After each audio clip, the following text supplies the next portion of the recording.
Hello दोस्तों, नमस्कार। आज हम लेके आ चुके हैं अपना पार्ट 2 कक्षा 10 का भौतिकी प्रकाश का परावर्तन। आज हम लोग पढ़ेंगे प्रकाश के परावर्तन के बारे में। हमने पिछले वीडियो में पार्ट 1 बना रखा है। आज हम पार्ट 2 की बात करेंगे। आज पढ़ेंगे प्रकाश का परावर्तन। पहले हमने प्रकाश के बारे में और प्रकाश का गुण, प्रकाशिक माध्यम सब पढ़ रखा है। आज हम पढ़ेंगे प्रकाश का परावर्तन।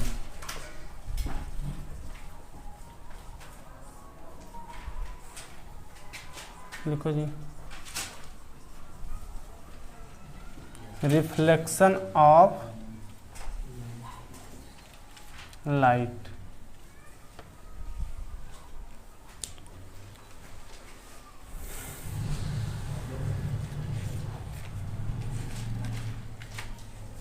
हो गया? बोलें?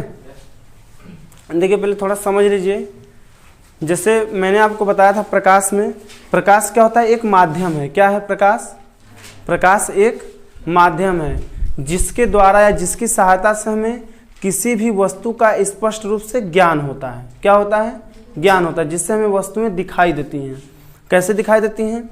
जब प्रकाश स्रोत से प्रकाश किसी वस्तु पर आपतित होता है यानी पड़ता है, तो उस वस्तु से प्रकाश रिफ्लेक्ट होकर यानी परावर्तन के पश्चात हमारे आँखों पर दृष्टि संवेदना करता है और उस वस्तु का ज्ञान कराता है। उस वस्तु का प्रतिबिंब हमारी आँखों में बनता है, जिससे वह वस्तु हमें दिखाई देती है। क्या बताइए, आपको रात्रि में बिना प्रकाश में कोई वस्तु दिखाई देता है? नहीं दिखाई देगा, क्योंकि उस वस्तु पर प्रकाश आपतित होगा ही नहीं। तो अब वो उससे प्रकाश आपतित होने के बाद हमारे आँख में आएगा ही नहीं, तो उसका प्रतिबिंब नहीं बनेगा। ठीक है ना? और प्रकाश का परावर्तन क्या होगा? प्रकाश का परावर्तन यानी कि जब कोई एक माध्यम से दूसरे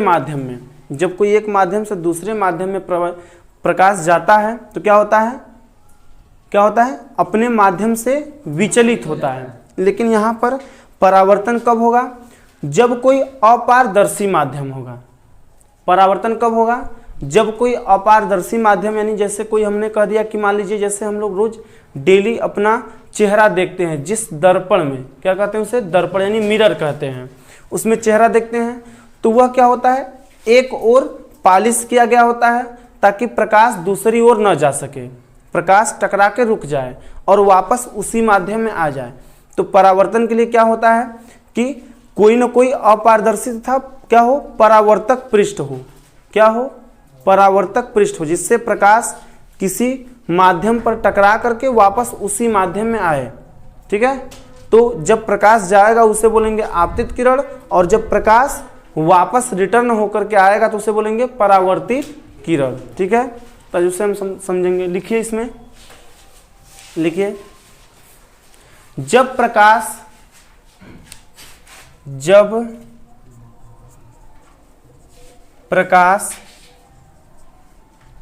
किसी चिकनी सतह या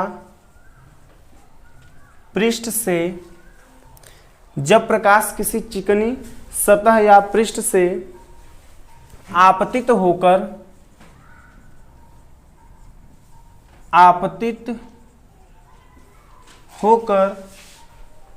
वापस उसी माध्यम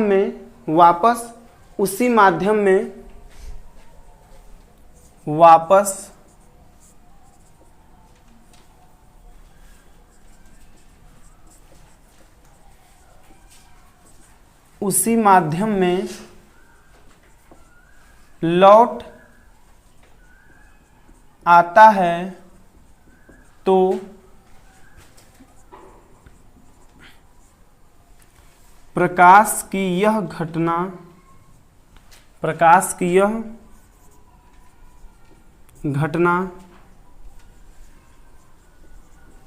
प्रकाश का परावर्तन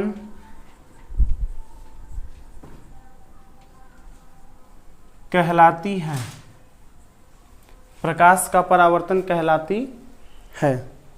ठीक है, यानी हम समझने के लिए कह सकते हैं कि जैसे मान लीजिए कोई चमकदार पृष्ठ है, कोई मान लीजिए कि प्लास्टिक आपने ले लिया, कोई प्लास्टिक ले लिया, उसका एक सतह क्या है, चमकदार है, दूसरा सतह क्या है, अपारदर्शक है। उसे पॉलिश करके, या तो अपारदर्शक नहीं है तो उसे पॉलिश से कोई काला पेंट कर देंगे, अपारदर्शक हो जाएगा। तो अब जब उस पर प्रकाश, हम कोई लाइट टार्च जलाते हैं, ठीक है, तो अब उस पर प्रकाश क्या होता है, आपतित होता है। अब कोई पृष्ठ उस पर प्रकाश आपतित हो रहा है, आपतित होने के बाद अब वो बाहर नहीं निकल सकता, उस पर उससे भेद कर बाहर नहीं जा सकता।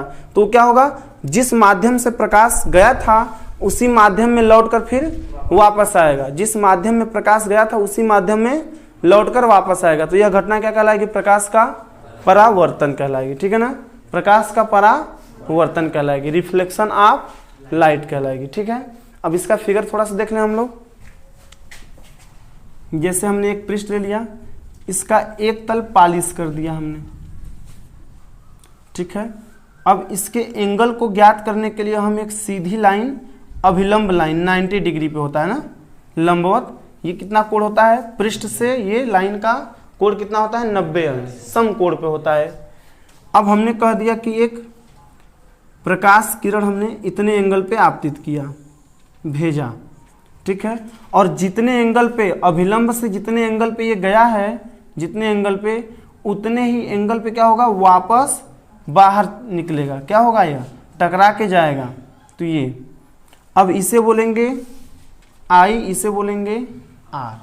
हमने एक ले लिया, मान लीजिए कोई एम डैश का ले लिया है, अभिलंब को कैपिटल एन दिखा दिया, ठीक है ना, ये क्या है, एन डैश है, और हमारा किरण हमारा ए जा करके यहाँ ओ बिंदु, मूल बिंदु करते हैं ओ, और इधर से किरण क्या निकला, बी, ठीक है। फिगर बनाइए।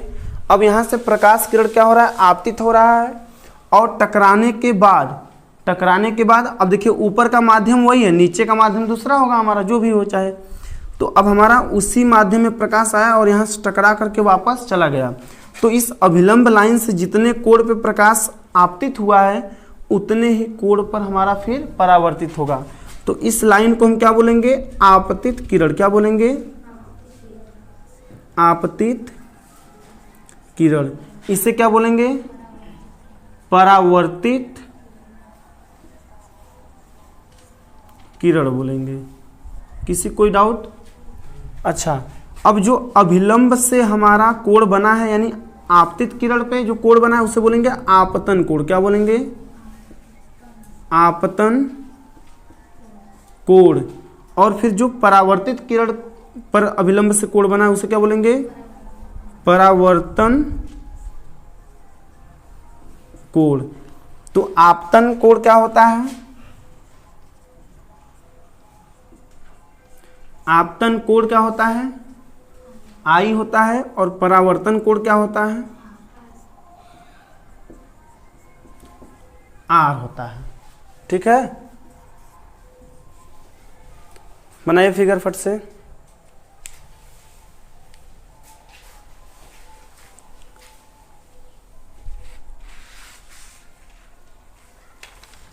समझ में आ रहा है ना फिगर? ठीक।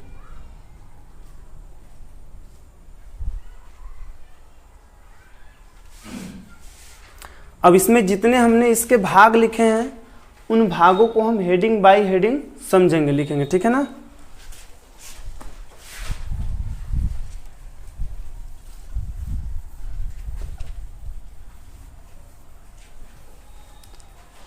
चलिए, इसमें पहले जैसे इसे क्या बोलेंगे, इसे क्या बोलेंगे, परावर्तक पृष्ठ बोलेंगे। क्या बोलेंगे, परावर्तक पृष्ठ। ठीक है, क्या बोलेंगे, परावर्तक पृष्ठ बोलेंगे। ठीक है, तो पहला नंबर हेडिंग बनाइएगा, फर्स्ट नंबर परावर्तक पृष्ठ। परावर्तक पृष्ठ इंग्लिश में इसे क्या बोलेंगे, रिफ्लेक्टिंग सरफेस। क्या बोलेंगे, रिफ्लेक्टिंग सरफेस। सरफेस में सतह या पृष्ठ होता है। ठीक है,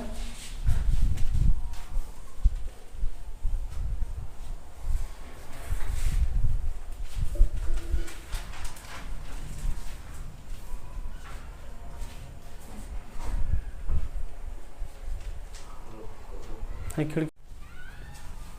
चलिए लिखिए इसमें परावर्तक पृष्ठ में लिखिए प्रकाश जिस पृष्ठ से टकराकर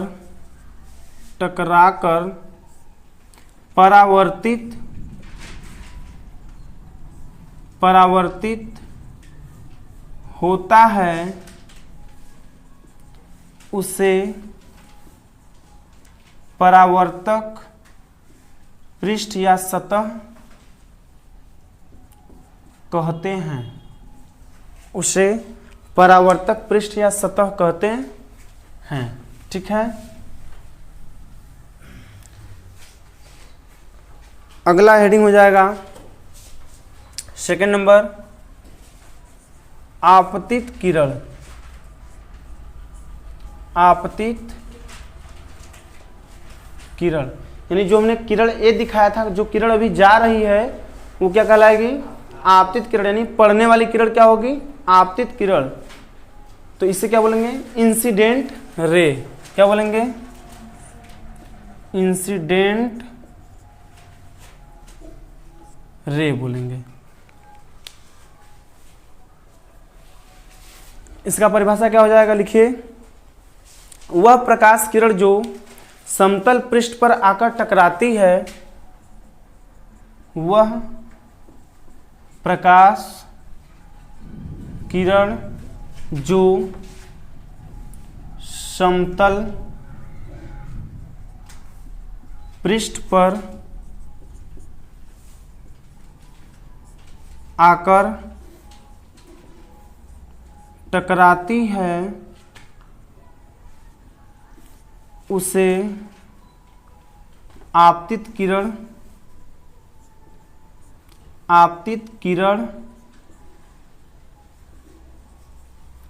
कहते हैं। उसे आपतित किरण कहते हैं। अगला हेडिंग क्या हो जाएगा? परावर्तित। आपतित के बाद थर्ड नंबर हो जाएगा आपका परावर्तित किरण। अब परावर्तित किरण किसे कहेंगे? वह किरण जो समतल पृष्ठ पर टकराने के बाद बाहर निर्गत होती है। ठीक है। वह किरण जो समतल पृष्ठ पर टकराने के पश्चात या बाद क्या होती है? निर्गत होती है, यानी बाहर निकलती है। उसे क्या कहेंगे? अच्छा, इसका इंग्लिश क्या हो जाएगा बताइएगा, किसी को पता है? परावर्तित किरण जो बाहर निर्गत हो रहा है किरण, उसे क्या कहेंगे?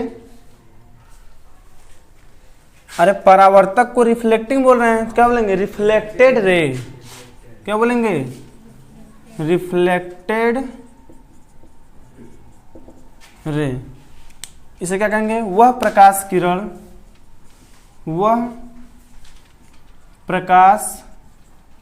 किरण जो समतल पृष्ठ पर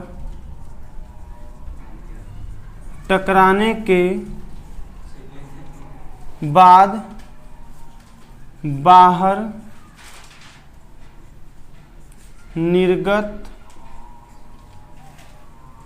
होती है, उसे परावर्तित किरण कहते हैं। उसे परावर्तित किरण कहते हैं। ठीक है। उसे क्या कहेंगे? परावर्तित किरण कहेंगे।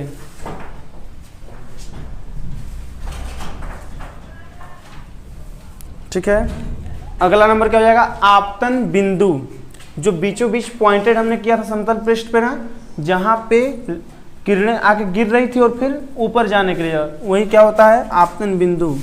तो fourth number, point of incidence ना, पॉइंट ऑफ इंसिडेंस। चलो लिखो सब लोग फटाफट।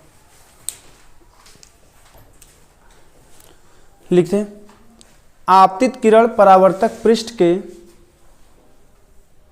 आपतित किरण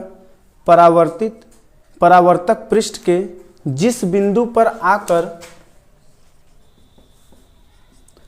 आपतित किरण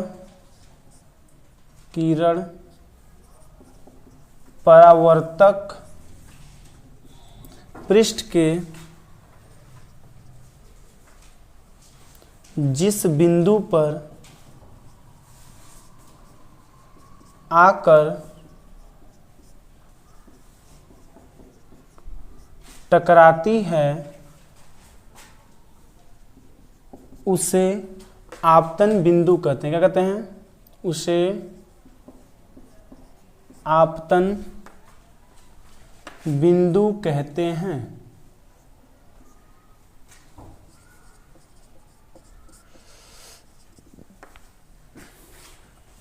क्या कहेंगे भैया?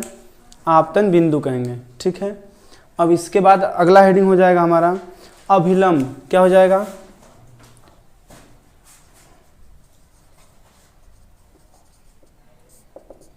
अभिलंब। ये 4th नंबर था, ये 5th नंबर। अभिलंब को इंग्लिश में क्या बोलेंगे? क्या बोलते हैं? नॉर्मल। क्या बोलते हैं? नॉर्मल बोलते हैं। ठीक है, लिखिए इसका परिभाषा लिखिए नॉर्मल का, अभिलंब का। आपतन बिंदु से आपतन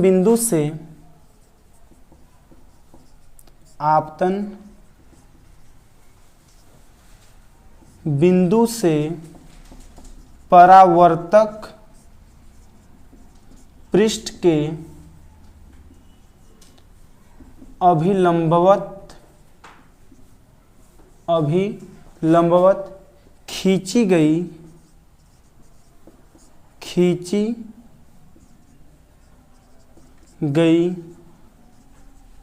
काल्पनिक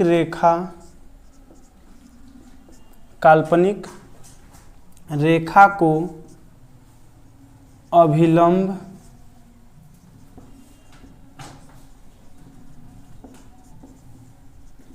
कहते हैं। काल्पनिक रेखा को अभिलंब कहते हैं। ठीक है, काल्पनिक रेखा को क्या कहते हैं? अभिलंब कहते हैं। फिगर में दिखाया गया था ना। अगला नंबर हेडिंग हो जाएगा आपका आपतन कोण। क्या हो जाएगा? आपतन कोण। आपतन कोण किससे दिखा रहे थे? आई से। क्या दिखा रहे थे?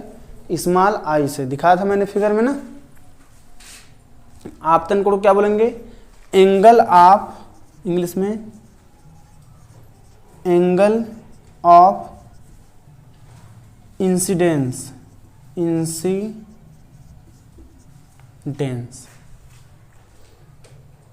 आपतन कोण। आपतन कोण का क्या होगा? परिभाषा कौन बताएगा? लिखिएगा आपतित किरण। लिखिए आपतित किरण तथा अभिलंब के मध्य। क्या लिखेंगे? आपतित किरण तथा अभिलंब के मध्य खींचा गया कोण आपतन कोण कहलाता है। इसे स्मॉल आई से प्रदर्शित करते हैं। आपतित किरण तथा अभिलंब के मध्य खींचा गया कोण आपतन कोण कहलाता है। इसे स्मॉल आई से प्रदर्शित करते हैं। ठीक है, और अब एक लास्ट नंबर हो जाएगा आपका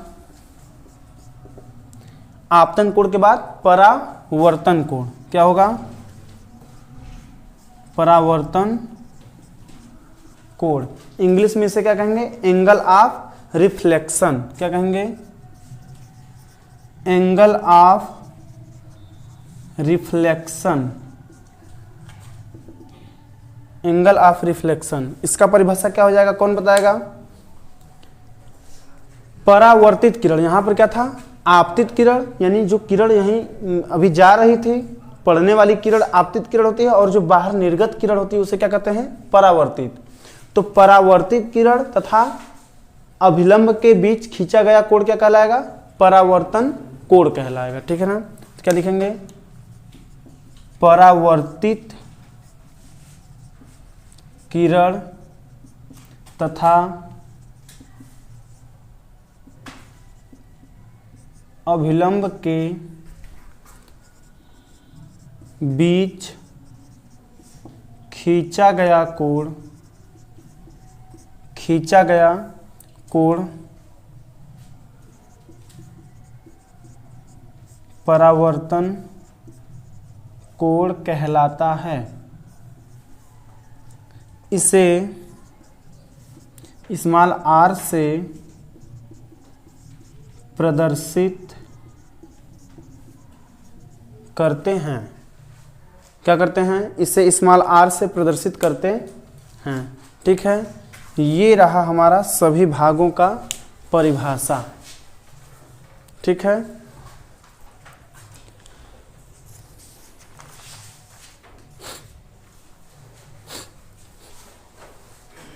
हो गया जी। अब आगे हम लोग पढ़ेंगे प्रकाश के परावर्तन का नियम। प्रकाश के परावर्तन का नियम ये बहुत महत्वपूर्ण इंपॉर्टेंट होता है। ये जरूर परीक्षा में पूछा जाता है, बोर्ड एग्जाम में अवश्य पूछा जाएगा आपसे। ये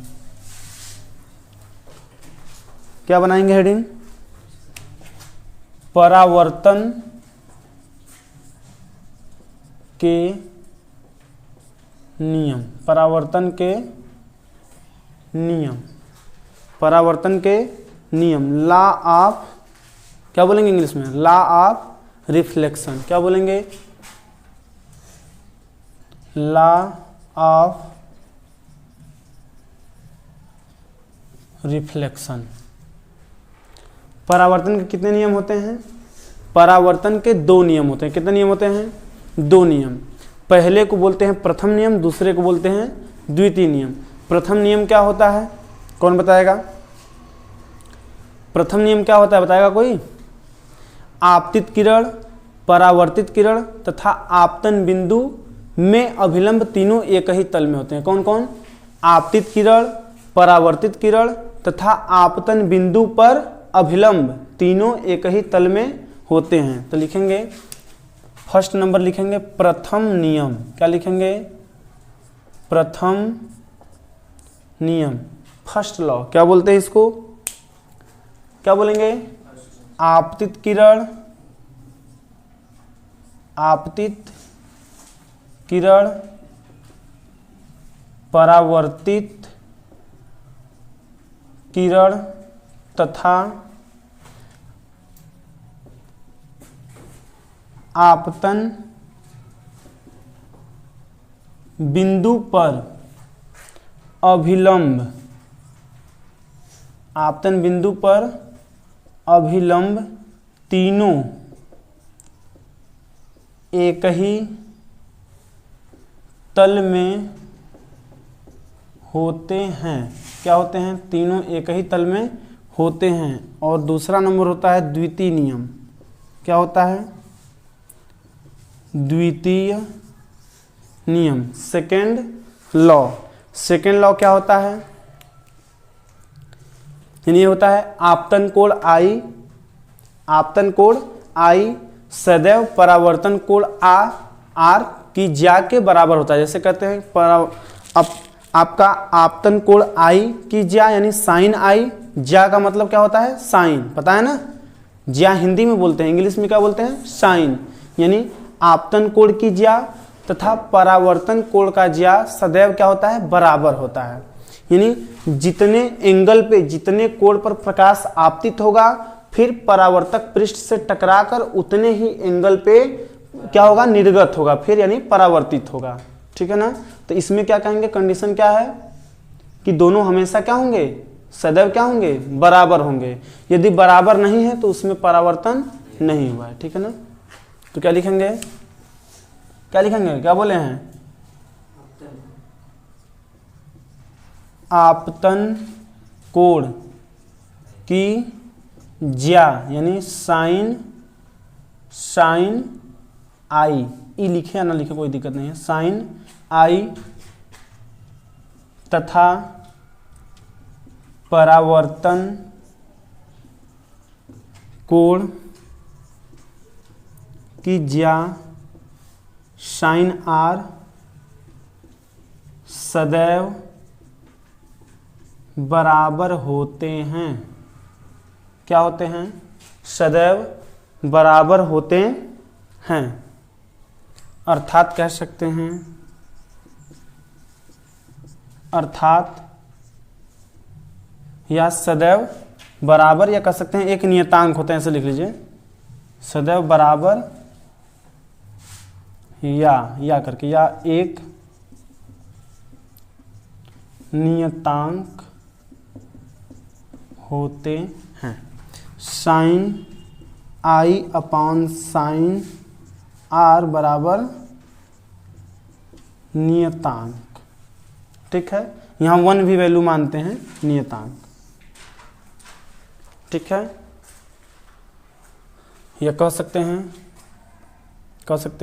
या कोण आई बराबर कोण आर कह सकते हैं। क्या कह सकते हैं? कोण आई बराबर कोण आर कह सकते हैं। ठीक है,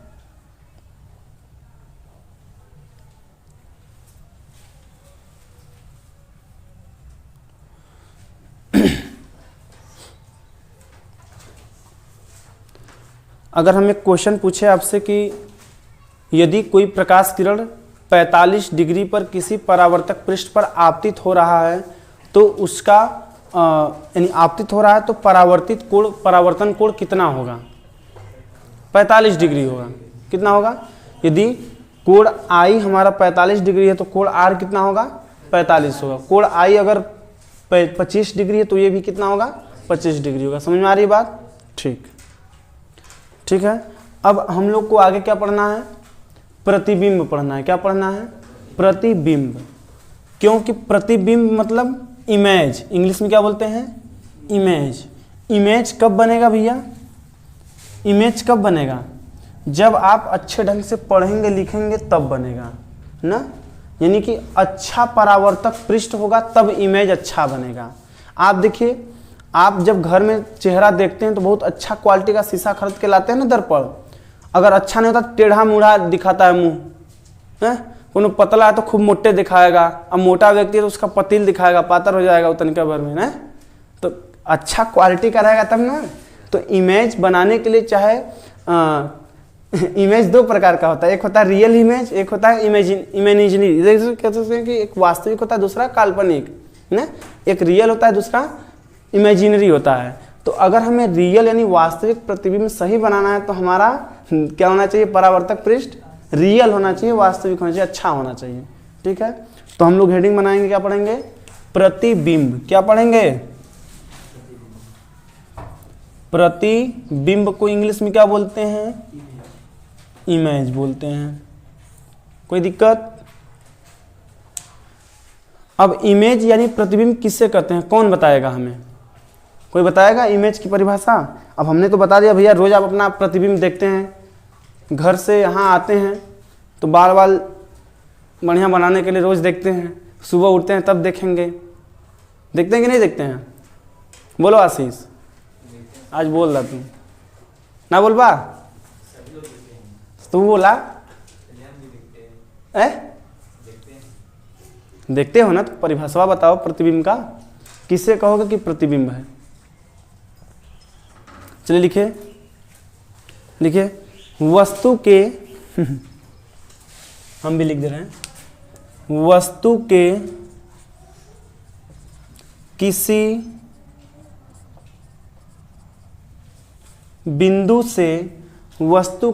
बिंदु से चलने वाली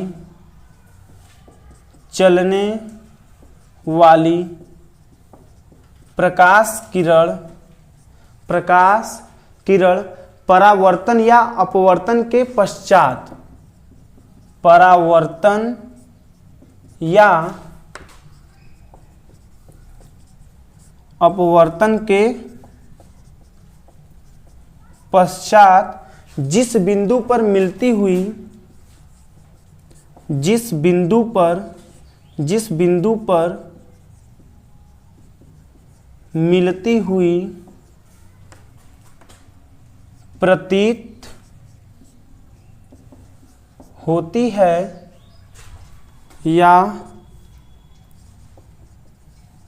वास्तव में मिलती है, उसे उस वस्तु का, उस बिंदु वस्तु का क्या कहते हैं? उसे उस वस्तु का प्रतिबिंब कहते हैं, या उस बिंदु को उस प्रथम बिंदु का प्रतिबिंब कहते हैं। उस वस्तु को प्रथम बिंदु का प्रतिबिंब कहते हैं। क्या कहते हैं? वस्तु के किसी बिंदु से चलने वाली प्रकाश किरण परावर्तन या अपवर्तन के पश्चात जिस बिंदु पर मिलती हुई प्रतीत होती है या वास्तव में मिलती है, उस वस्तु को प्रथम बिंदु का प्रतिबिंब कहते हैं। ठीक है, ये रहा प्रतिबिंब का परिभाषा। आप पैरा चेंज करके लिखेगा, पैरा चेंज करके, जब किसी वस्तु को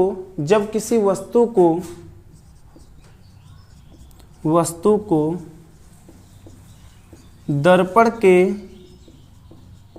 सामने रखा जाता है, जब किसी वस्तु को दर्पण के सामने रखा जाता है तो दर्पण में रखा जाता है तो दर्पण में उसकी आकृति, दर्पण में उसकी आकृति बन जाती है, दर्पण में उसकी आकृति बन जाती है, और वो जो आकृति बनती है ना, उसे ही क्या कहते हैं?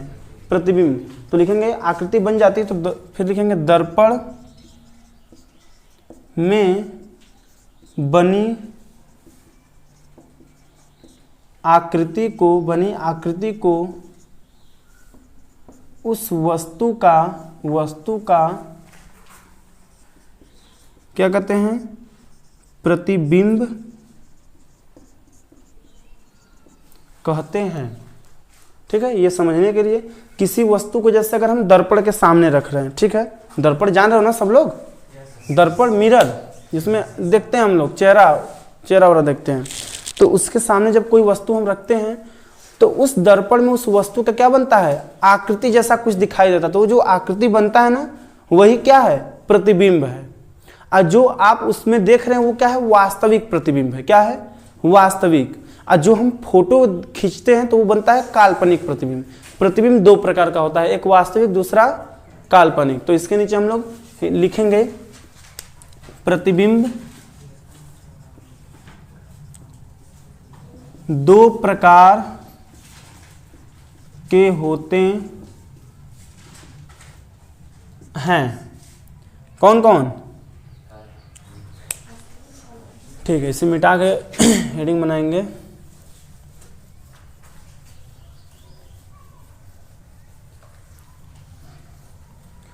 पहला फर्स्ट नंबर हो जाएगा वास्तविक प्रतिबिंब। क्या हो जाएगा?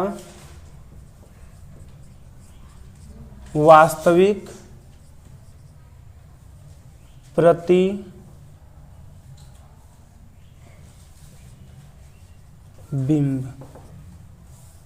इसको क्या बोलेंगे? Real image. गर्मी हो रहा है क्या जी? थोड़ा बर्दाश्त करिए, गर्मी हो रहा है तो।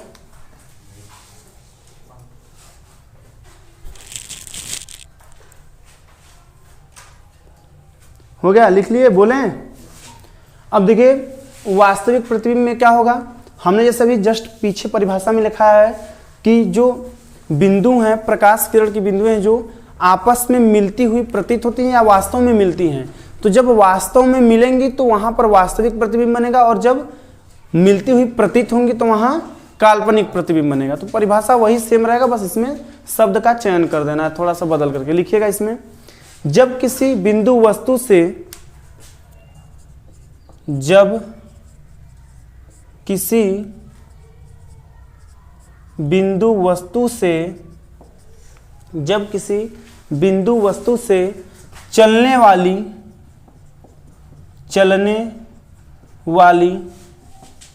प्रकाश किरणें परावर्तन तथा अपवर्तन के पश्चात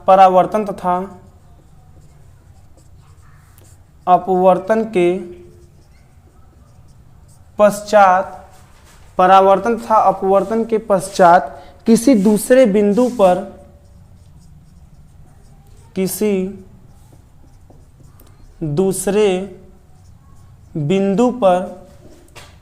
वास्तव में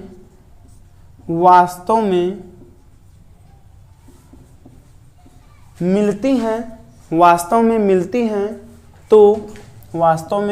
हैं तो इस दूसरे बिंदु को पहले बिंदु का वास्तविक प्रतिबिंब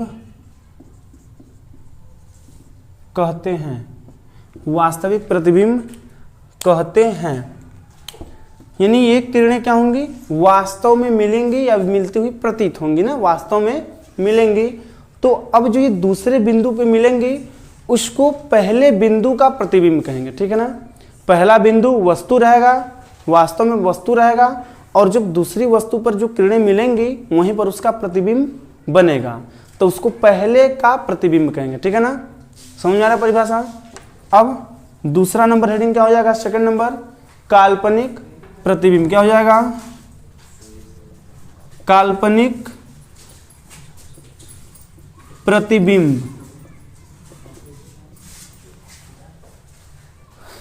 काल्पनिक प्रतिबिंब, इसको इमेजिनरी बोलते हैं या वर्चुअल बोलते हैं। क्या बोलते हैं, वर्चुअल इमेज बोलते हैं।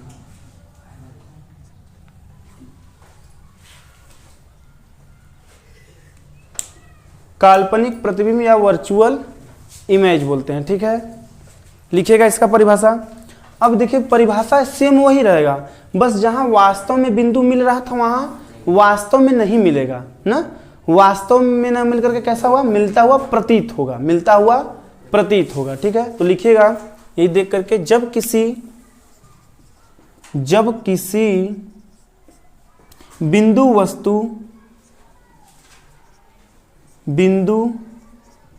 वस्तु से चलने वाली प्रकाश किरणें परावर्तन तथा अपवर्तन के पश्चात किसी दूसरे बिंदु पर मिलती हुई प्रतीत होती हैं तो इस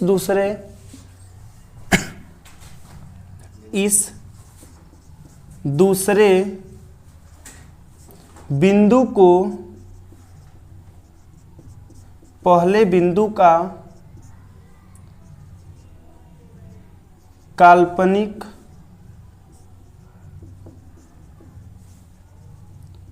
प्रतिबिंब कहते हैं। क्या कहते हैं, काल्पनिक प्रतिबिंब कहते हैं, वर्चुअल इमेज कहते हैं। आया बात समझ में, ठीक है। अब ये रहा प्रतिबिंब का परिभाषा, और प्रतिबिंब के दो भाग, वास्तविक और काल्पनिक। ठीक है, अब इसके बाद आता है, अब हमारा शुरुआत हो जाएगा दर्पण। अब हम लोग क्या पढ़ेंगे? दर्पण यानी मिरर। अब जब दर्पण पढ़ेंगे तब हमें समझ में आएगा कि सच में परावर्तन क्या होता है। ठीक है, मिटा दें इसे ना।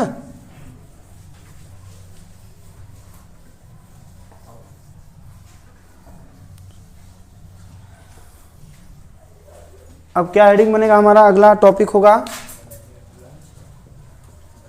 दर्पण को इंग्लिश में क्या बोलेंगे?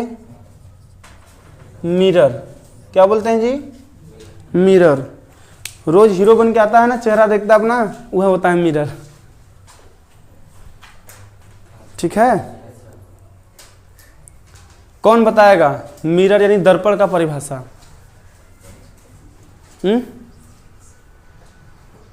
नहीं याद है? नहीं पता है? कभी पढ़े हो कि नहीं पढ़े हो? अरे कक्षा 8 में रहा होगा, कक्षा 8 में पढ़े हो कि नहीं पढ़े हो? चलिए लिखिए, परिभाषा लिखिए। यदि किसी चिकने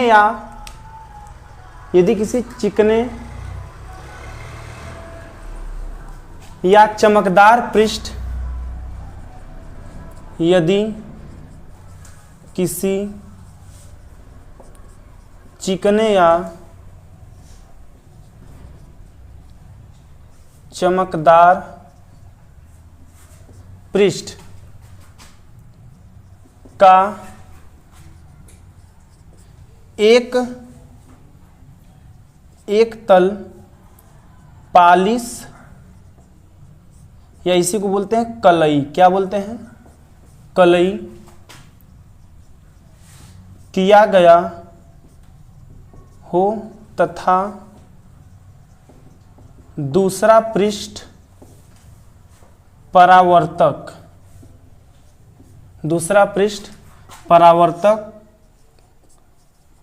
तल हो तो इस प्रकार के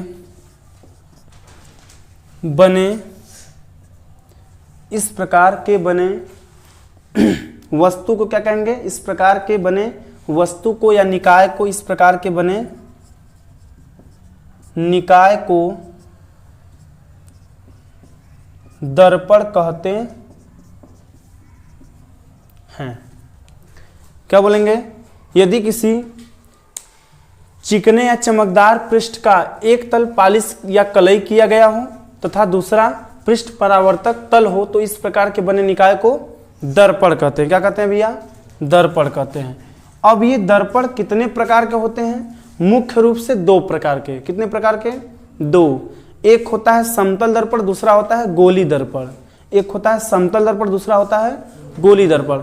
तो समतल दर्पण का तो हम लोग डेली प्रयोग करते हैं, रोज चेहरा अपना देखते हैं तो समतल दर्पण होता है। लेकिन गोली दर्पण में फिर दो भाग होते हैं, एक होता है अवतल दर्पण, दूसरा होता है उत्तल दर्पण। एक होता है अवतल दर्पण, दूसरा होता है उत्तल दर्पण। ठीक है ना?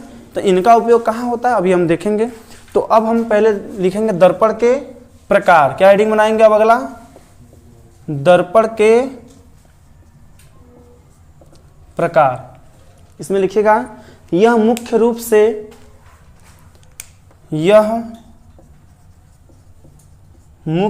से दो प्रकार के होते हैं। दो प्रकार के होते हैं। पहला नंबर हमारा क्या हो जाएगा हेडिंग? समतल दर्पण। समतल दर्पण इंग्लिश में से क्या बोलेंगे? Plane mirror. क्या बोलेंगे? Plane mirror. ठीक है भैया। अब बात करते हैं समतल दर्पण की परिभाषा की। क्या हो जाएगा समतल दर्पण का परिभाषा? यानी जहां यहां लिखे थे कि यदि किसी चिकने या चमकदार पृष्ठ की जगह क्या लिखेंगे? किसी समतल, क्या शब्द जोड़ देंगे? किसी समतल चिकने या चमकदार पृष्ठ का एक तल पालिश किया गया हो तथा दूसरा तल क्या हो? परावर्तक पृष्ठ हो तो इस प्रकार के बने निकाय को समतल दर्पण कहते हैं। पृष्ठ यहाँ पर किसी के जगह पे क्या हो जाएगा, समतल, बस एक शब्द चेंज करेंगे पूरा परिभाषा बदल जाएगा। ठीक है, क्या लिखेंगे, यदि किसी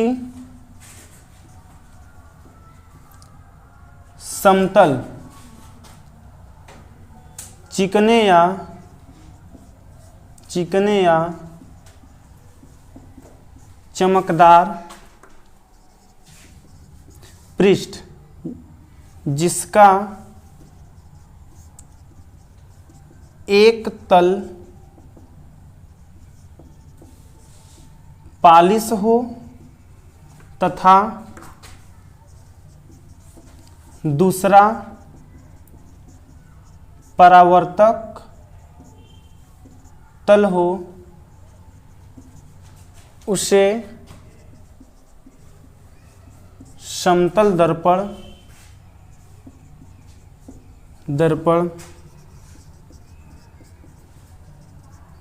कहते हैं।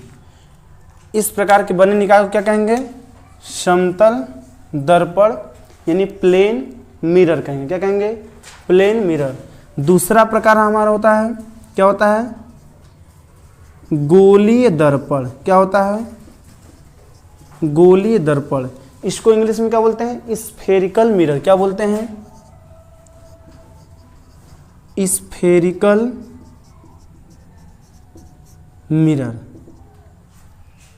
स्फेरिकल मिरर, इसका परिभाषा क्या हो जाएगा, अब जहां पे हमने समतल शब्द लिखा है यहां पर क्या लिखेंगे, गोलीय शब्द लिखेंगे। क्या लिखेंगे, यदि किसी गोलीय या किसी गोले ना, पारदर्शी गोले या अपारदर्शी जो भी लिख लें, यदि किसी पारदर्शी गोले का कटा हुआ कोई भाग हो ना, या किसी पारदर्शी गोले जो कि चिकना या चमकदार होना चाहिए। ठीक है, तो क्या लिखेंगे परिभाषा इसका, यदि किसी गोलीय चिकने या चमकदार पृष्ठ, यदि किसी गोली चिकने या चमकदार पृष्ठ जिसका एक तल, जिसका क्या हो, एक तल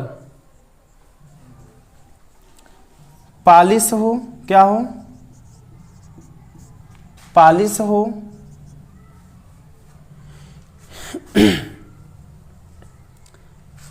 पालिश हो तथा दूसरा परावर्तक पृष्ठ हो, दूसरा परावर्तक पृष्ठ हो या तल हो, उसे गोलीय, क्या कहेंगे, गोलीय दर्पण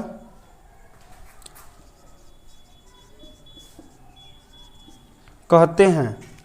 क्या कहते हैं, गोलीय दर्पण कहते हैं। ये रहा दर्पण का परिभाषा। दर्पण के दो प्रकार होते हैं, समतल दर्पण और गोली दर्पण। फिर मैंने कहा था कि अब समतल दर्पण तो अकेला रह जाएगा चुपचाप, लेकिन जो गोली दर्पण होता है वो भी दो भागों में होता है, एक होता है अवतल, दूसरा होता है उत्तल। ठीक है, मिटाएं इसे। अब हम इसके गोली दर्पण के भाग को भी देख लेते हैं, भगा करके आगे लिख लियो ना।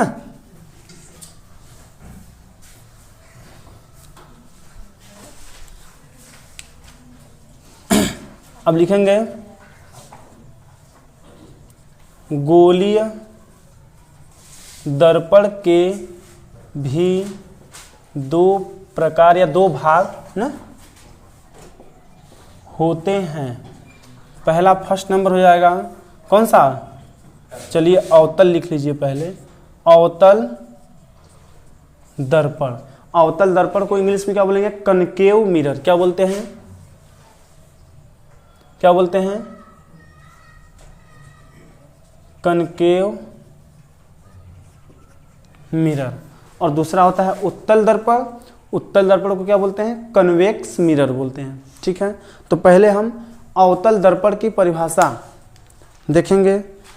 देखिए उत्तल और अवतल की पहचान से उनका परिभाषा बनेगा। उत्तल दर्पण का पहचान और अवतल दर्पण का पहचान क्या होता है, कोई बताएगा?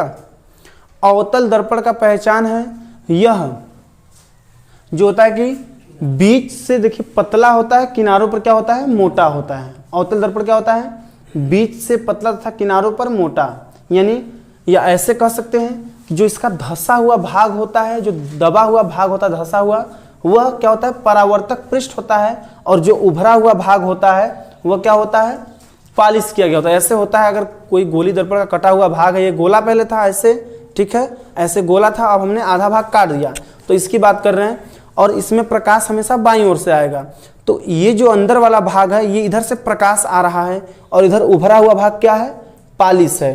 तो ये भाग हमने पालिश कर दिया, और ये धंसा हुआ भाग या दबा हुआ भाग क्या है, परावर्तक तल या पृष्ठ है। तो इस प्रकार के बने निकाय को क्या कहेंगे, अवतल दर्पण कहेंगे। क्या कहेंगे, अवतल दर्पण, ठीक है ना। तो लिखिएगा इसका परिभाषा क्या हो जाएगा, यानी गोलीय दर्पण का कटा हुआ वह भाग जिसका दबा हुआ भाग या धंसा हुआ भाग परावर्तक पृष्ठ हो तथा उभरा हुआ भाग पालिश किया गया हो। तो इस प्रकार के गोली दर्पण को क्या कहेंगे, या निकाय को क्या कहेंगे, अवतल दर्पण। तो लिखेंगे गोलीय दर्पण का कटा हुआ वह भाग जिसका धंसा हुआ या दबा हुआ लिख सकते हैं ना, धंसा हुआ तल क्या हो, परावर्तक पृष्ठ हो, क्या हो, परावर्तक पृष्ठ या तल हो, तथा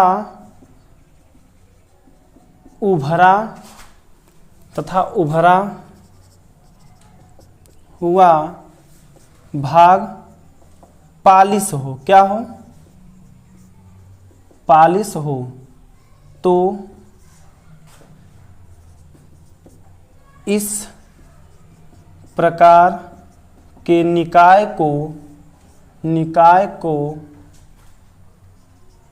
अवतल दर्पण कहते हैं। इस प्रकार के बने निकाय को क्या कहते हैं भैया, अवतल दर्पण कहते हैं। अवतल दर्पण का पहचान क्या होगा, उभरा हुआ भाग उसका पालिश होगा तथा दबा या धंसा हुआ भाग परावर्तक तल होगा, और यह किसी गोली दर्पण से ही कटा हुआ भाग लाया जाएगा, ठीक है ना।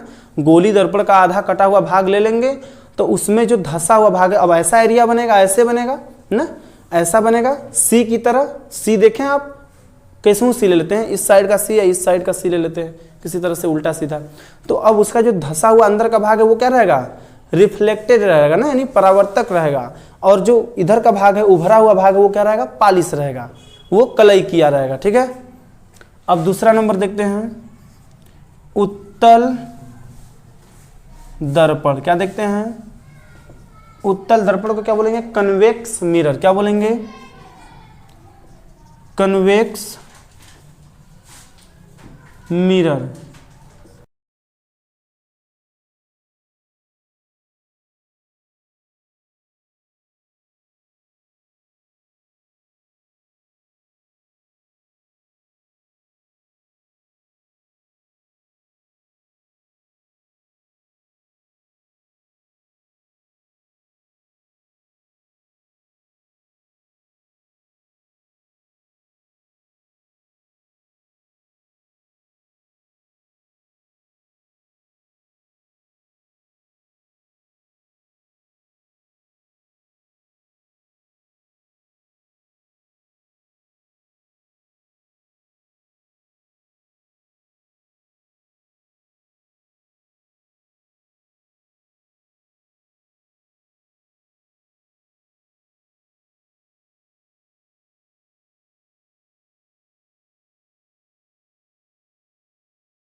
ठीक है, ये हमारा जाएगा समतल दर्पण।